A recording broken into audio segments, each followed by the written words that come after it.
जय हिंद प्यारे बच्चों। और कैसे हैं आप लोग। उम्मीद करता हूं कि बिल्कुल स्वस्थ होंगे और मस्त होंगे। तो बच्चों, पिछले वीडियो में हम लोग देखे थे प्रकाश का परावर्तन क्या होता है और प्रकाश के परावर्तन के नियम क्या थे। आज के इस वीडियो में हम लोग बात करने वाले हैं समतल दर्पण के बारे में। तो आप लोग हेडिंग बना लेंगे समतल दर्पण। ठीक है, बहुत ही इंपॉर्टेंट टॉपिक है। ठीक है भाई, बोर्ड एग्जाम में आप के लगभग 1 या 2 नंबर का क्वेश्चन यहां से पूछ देता है।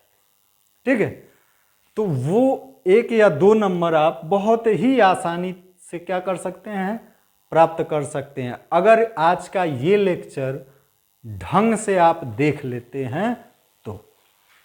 ठीक है भाई, तो हेडिंग बना लीजिएगा और इसमें आप लोग लिखेंगे वह दर्पण जिसकी वक्रता, त्रिज्या तथा फोकस दूरी अनंत होती है समतल दर्पण कहलाता है। समतल दर्पण क्या होता है भाई? वह दर्पण जिसकी फोकस दूरी क्या होगी भाई? फोकस दूरी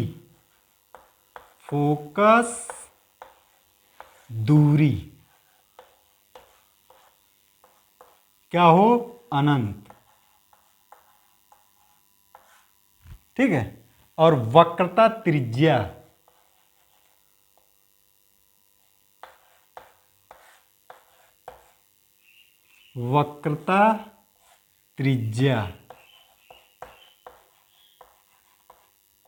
ये भी क्या होता है? अनंत। ठीक है, तो जिस दर्पण की फोकस दूरी और वक्रता त्रिज्या अनंत होगी उसे हम लोग समतल दर्पण कहेंगे। ठीक है भाई, तो यहीं से आपका 2 क्वेश्चन बन जाता है।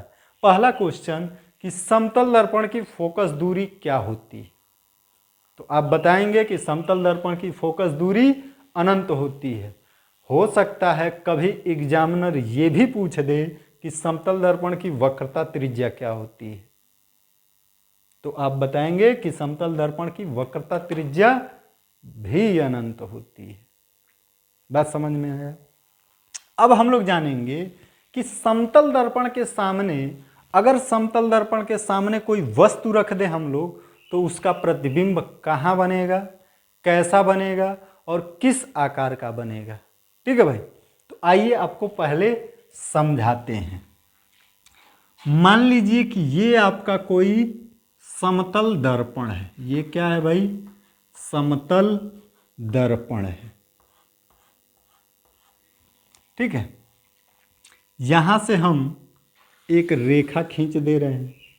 ठीक है, इस दर्पण के सामने इसका नाम रख दीजिए M1 M2। M1 M2 आपका कोई समतल दर्पण है। इस दर्पण के सामने x दूरी पर, कितनी दूरी पर? x दूरी पर कोई वस्तु रखी हुई है, O डैश। वस्तु को हम लोग किससे प्रदर्शित करेंगे? O डैश से। क्यों O डैश से प्रदर्शित करते हैं? क्योंकि वस्तु को अंग्रेजी में हम लोग कहेंगे ऑब्जेक्ट। ठीक है, तो ऑब्जेक्ट की स्पेलिंग O से शुरू होती है, इसलिए वस्तु को हम लोग O डैश से प्रदर्शित करते हैं। ठीक है, और प्रतिबिंब को अंग्रेजी में कहेंगे इमेज। उसकी स्पेलिंग I से शुरू होती है, इसलिए प्रतिबिंब को हम लोग, इमेज को हम लोग I डैश से प्रदर्शित करेंगे। ठीक है भाई, तो आप समझिएगा कि ये आपका कोई समतल दर्पण है। इसके सामने x दूरी पर, कितनी दूरी पर भाई? x दूरी पर कोई वस्तु रखा है O डैश। ठीक है, तो अब इसका प्रतिबिंब बनेगा कहाँ? तो भाई इसका प्रतिबिंब दर्पण के पीछे बनेगा। कहाँ बनेगा? दर्पण के पीछे। और जितनी दूरी पर वस्तु है दर्पण से, यानी इस दर्पण से जितनी दूरी पर वस्तु है उतनी ही दूरी पर, दर्पण से उतनी ही दूरी पर प्रतिबिंब बनेगा। यानी अगर यहां से यहां तक की दूरी x है, तो यहां से x दूरी पर क्या बनेगा? प्रतिबिंब बनेगा। ठीक है भाई, कितना बड़ा बनेगा? तो जितनी बड़ी वस्तु होगी उतना ही बड़ा प्रतिबिंब बनेगा। ठीक है भाई, ये प्रतिबिंब है आई डैश। यहां दर्पण से वस्तु की दूरी x था, तो दर्पण से प्रतिबिंब की दूरी भी क्या होगी? x होगी। ठीक है भाई, दर्पण से प्रतिबिंब की दूरी भी कितनी होगी? x होगी। दोनों दूरी क्या होंगे? समान होंगे। यहां तक आपको कोई दिक्कत नहीं होना चाहिए। अब समझिएगा कि जितनी बड़ी वस्तु होगी, अगर वस्तु की लंबाई, अगर आपका वस्तु की लंबाई हम लोग मान ले अगर y है, तो इस प्रतिबिंब की लंबाई भी कितनी होगी? y होगी। ठीक है, यानी समान आकार का प्रतिबिंब बनेगा। समान आकार का, जितना बड़ा वस्तु होगा उतना ही बड़ा प्रतिबिंब बनेगा। कैसा बनेगा? सीधा बनेगा। सीधा, वस्तु अगर ऊपर की तरफ ऐसे रखा है तो प्रतिबिंब भी ऊपर की तरफ ही बनेगा। ठीक है, सीधा बनेगा और आभासी बनेगा। कैसा बनेगा? आभासी बनेगा। वास्तव में ये प्रतिबिंब नहीं बनेगा। कैसा बनेगा? तो आभासी बनेगा। और आभासी प्रतिबिंब को हम पर्दे पर प्राप्त नहीं कर सकते हैं, ऐसा हमने आपको पहले वीडियो में ही समझाया था। ठीक है भाई, तो अब आप लोग इसके नीचे बना लेंगे प्रतिबिंब की प्रकृति। ठीक है भाई, प्रतिबिंब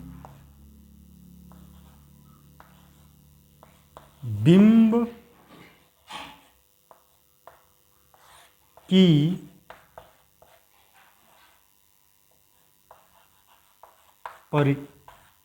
परिकृति, प्रतिबिंब की परिकृति। ठीक है, यानी इसकी परिकृति क्या होती है?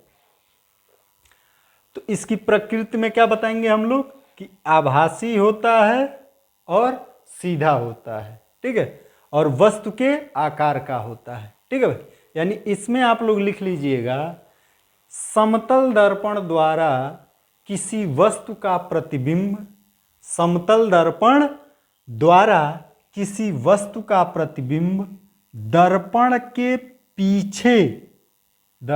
के पीछे समान दूरी पर व समान आकार का, समान दूरी मतलब जितनी दूरी पर वस्तु है उतनी ही दूरी पर प्रतिबिंब भी बनेगा। दर्पण के पीछे समान दूरी व समान आकार का सीधा तथा आभासी बनता है। सीधा तथा आभासी बनता है। ठीक है, यहां से आपको 4 क्वेश्चन पूछ सकता है। पहली बात, पहला क्वेश्चन क्या पूछेगा? तो पहला क्वेश्चन आपसे पूछ सकता है कि अगर समतल दर्पण के सामने कोई 10 सेमी लंबी वस्तु रखी है तो उस दर्पण द्वारा बने प्रतिबिंब की लंबाई क्या होगी? तो अगर वस्तु 10 सेमी लंबा है तो प्रतिबिंब भी 10 सेमी लंबा होगा। ठीक है, दूसरा क्वेश्चन आपसे पूछ सकता है कि अगर समतल दर्पण से 20 सेमी की दूरी पर कोई वस्तु रखी है तो प्रतिबिंब दर्पण से कितनी दूरी पर बनेगा? तो प्रतिबिंब भी दर्पण से 20 सेमी की दूरी पर बनेगा। ठीक है, तीसरा क्वेश्चन आपसे पूछ सकता है कि समतल दर्पण द्वारा बना प्रतिबिंब कैसा होता है? वास्तविक होता है या फिर आभासी होता है? तो आप बताएंगे कि समतल दर्पण द्वारा बना प्रतिबिंब आभासी होता है। कैसा होता है भाई? आभासी। कैसा प्रतिबिंब बनता है? आभासी प्रतिबिंब बनता है। ठीक है, और उल्टा बनता है। ठीक है, यानी चौथा क्वेश्चन आपसे पूछ सकता है कि समतल दर्पण द्वारा बना प्रतिबिंब कैसा होता है? या सीधा होता है या फिर उल्टा होता है? तो आप बताएंगे कि सीधा होता है। सीधा।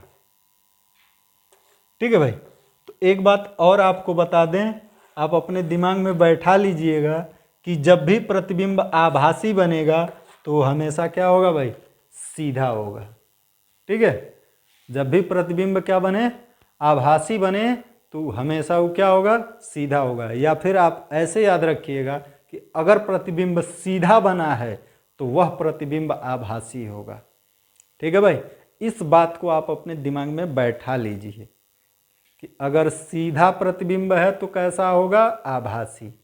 ठीक है, इसका मतलब क्या निकल के आता है कि प्रतिबिंब उल्टा भी बनेगा, और जब उल्टा बनेगा तो कैसा बनेगा, तब वास्तविक बनेगा। ठीक है, तो एक बात आप याद रखिए कि अगर प्रतिबिंब सीधा बन रहा है तो आभासी होगा। इसका मतलब निकल के आएगा कि अगर प्रतिबिंब उल्टा बन रहा है तो वास्तविक होगा। बात समझ में आया? तो ये रहा हम लोगों का समतल दर्पण के बारे में क्लास। ठीक है, तो उम्मीद करते हैं कि आप लोगों को ये वीडियो बहुत ही शानदार ढंग से समझ में आ गई होगी। तो अगर आप लोगों को वीडियो पसंद आया हो तो वीडियो को लाइक कर देंगे, शेयर कर देंगे, और चैनल पर नए होंगे तो चैनल को सब्सक्राइब जरूर कर लेंगे, क्योंकि इसी प्रकार से हम लोग एक एक टॉपिक को बहुत ही बेहतरीन ढंग से पढ़ने वाले हैं। तो बस आज के लिए इतना ही, मिलते हैं हम लोग नेक्स्ट वीडियो में। तब तक के लिए धन्यवाद, जय हिंद।